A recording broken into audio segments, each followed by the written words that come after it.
점점 기술력이 좋아지고 사람들이 점점 많이 찍을 수 있게 되고 불법 촬영 관련된 것이 굉장히 빠른 속도로 이제 늘어나고 있는데 통계에 따르면 2013년만 해도 한 400건 정도가 있었는데 지금 2018년을 보면은 불과 5년 만에 이게 6배로 늘어나요. 2020년 그 데이터를 보면은 애인 관계 또는 부부 관계에서 촬영된 그 불법 촬영물이 범죄의 무려 44%. 그러니까요. 반에 가까운 숫자였고, 그다음에 그냥 지인 관계, 서로 아는 관계인 경우가 거의 80%.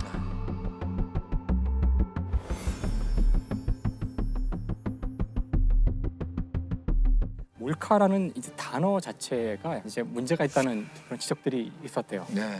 이게 원래 이제 몰래 카메라라는 이경규가 간다 거기에서 나왔던 그런 그 표현이거든요.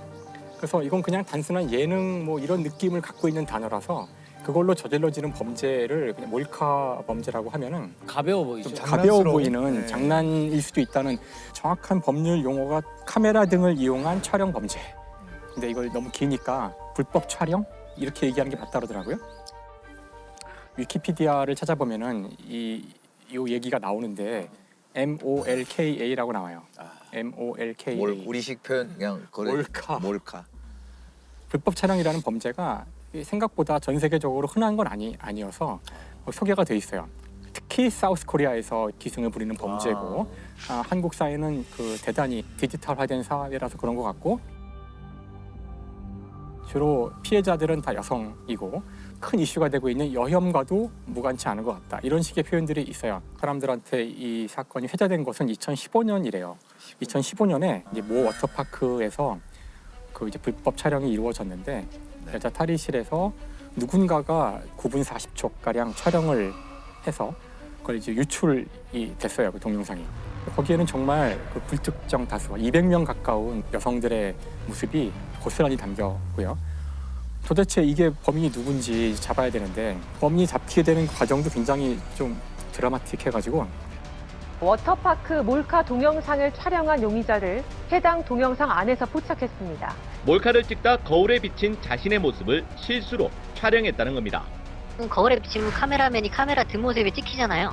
옆에서 남들 찍다가 자기 얼굴이 잠깐 비춰버린 거죠. 그러나 해당 영상의 촬영 시점이 이미 1년 가까이 된 만큼 CCTV 등 증거를 찾기가 쉽지 않을 것으로 보고 있습니다. 어느 날 그 사건이 있은 후 전남 곡성에 이제 최 씨라는 사람이 경찰에 연락을 해서 자신이 아버지한테 폭행을 당했다는 신고를 하게 돼요. 그래서 경찰에서는 집안에서 있는 폭행 사건이라고 생각을 해서 아버지를 소환해서 조사를 했는데 아버지의 이야기가 우리 딸이 최근에 있었던 그 불법 촬영 사건의 범인인 것 같다 그런 거예요. 그래서 내가 그렇게 혼을 냈다는 거예요. 여성이 범인이었어요. 왜 이런 일을 했을까 했더니 촬영을 하면 돈을 주겠다는 이제 강 씨라는 사람이 있는데 그 사람의 제안을 받은 거예요. 나중에 이걸 촬영을 해서 200만 원 받고 팔았다는데 강 씨는 나중에 징역 3년 그 6개월 이제 지금 받았고 최 씨는 징역 2년 6개월 형을. 근데 처음 사람들이 이런 범죄가 있다는 사실을 깨달은 거는 더 옛날이라고 하던데 신촌의 그레이스 백화점 기억하세요 혹시? 백화점에 있는 여자 화장실에 카메라를 설치를 했는데 그 카메라를 설치했던 것은 그 백화점에서 근무하는 직원이에요.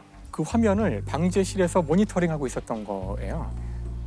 당시에 이게 너무 쇼킹한 사건이라 이제 한동안 사람들이 백화점에 가지 않을 정도로 이제 그게 이제 회자가 되면서 저기는 가지 말자 막 이런 그런 분위기가 있었는데 정말 웃기는 거는 제형 법정주의. 이게 당시에 이제 불법 촬영이라는 것이 죄가 아니었다고 그런 게 죄가 될 수 있는지에 대해서 아직 법이 없던 거라서 실제 여기 연루된 사람들이 한 명도 처벌을 받지는 않았어요. 그걸 금지하는 법이 있고 처벌한 법이 있어야 그 이후에 행한 그 행위만 처벌되는 거지 그 당시에 처벌할 법이 없으면 처벌할 수 없는 거죠. 재형법정주의. 지금 생각하면 정말 어처구니가 없지만 당시 상황에서는 그런 것들까지 범죄라고 생각을 못한 사람이 있을 정도였다는 거죠. 그러니까 세상의 기술이나 발전함에 따라서 법이 계속 추가되는 거죠. 사실 여러분들 모르셨겠지만 지금 제가 몰래카메라로 촬영 중이거든요. 정말요? 지금 이게 범죄에 사용된 배터리고요. 이게 카메라예요. 제가 지금 여러분 촬영하고 있어요. 촬영 중입니다. 여기 이게 보조 배터리인 것처럼 그냥 놓고. 그러니까 이렇게 만들 수 있다는 거죠 지금. 이건 사실 굉장히 큰 건데 사실 여기에 들어갈 수 있다는 뜻은 실제 기기는 되게 더 작다는. 벌써 한 10년 전에 용산에 가면 이게 안경으로 왜 촬영하고 시계로 촬영한 거 막 팔았어요. 맞아요. 실제로는 훨씬 더 작은 걸로도 이제 가능하기 때문에 2019년에는 어떤 일이 있었냐면은 전국의 30개 모텔에 42개 객실에다가 비밀리에 설치를 한 다음에 인터넷 송출 장비까지 달아가지고 실시간으로 거기서 일어나는 거기 투숙객들의 모습을 미국의 서버로 보낸 다음에 사람들을 모집해서 실시간으로 보여주는 그런 사건도 있었어요. 근데 이걸 이제 그 회원 모집을 해서 한 4,000명 가까운 일반 회원을 모집했고 그 가운데 100명은 유료 회원이었는데 피해자가 나중에 분석을 해보니까 1,600명 가량이 피해자. 그때 거기 설치됐던 카메라의 렌즈가 0.1cm 그러니까 1mm죠. 1mm면 그 웬만해서는 보기 힘들어요. 그래서 점점 기술력이 좋아지고 사람들이 점점 많이 찍을 수 있게 되고 불법 촬영 관련된 것이 굉장히 빠른 속도로 이제 늘어나고 있는데 통계에 따르면 2013년만 해도 한 400건 정도가 있었는데 지금 2018년을 보면은 불과 5년 만에 이게 6배로 늘어나요. 근데 이제 이 문제가 단순하지 않은 것이 이 범죄의 또 다른 측면 가운데 하나가 가까이 자기에게 접근할 수 있는 사람이 그 촬영을 할 수 있다는 거예요. 그래서 2020년에는 심지어 이제 공영방송에서 그 또 여자 화장실에 이제 카메라가 설치가 됐는데 그 설치한 사람이 그 공채로 그 임용이 됐던 연예인이 그 설치를 해서 맞아요. 크게 이제 사회적 공분을 샀던 일이 있었는데 2020년 그 데이터를 보면은 애인 관계 또는 부부 관계에서 촬영된 그 불법 촬영물이 범죄의 무려 44%, 그러니까요. 반에 가까운 숫자였고, 그다음에 그냥 지인 관계, 서로 아는 관계인 경우가 거의 80%.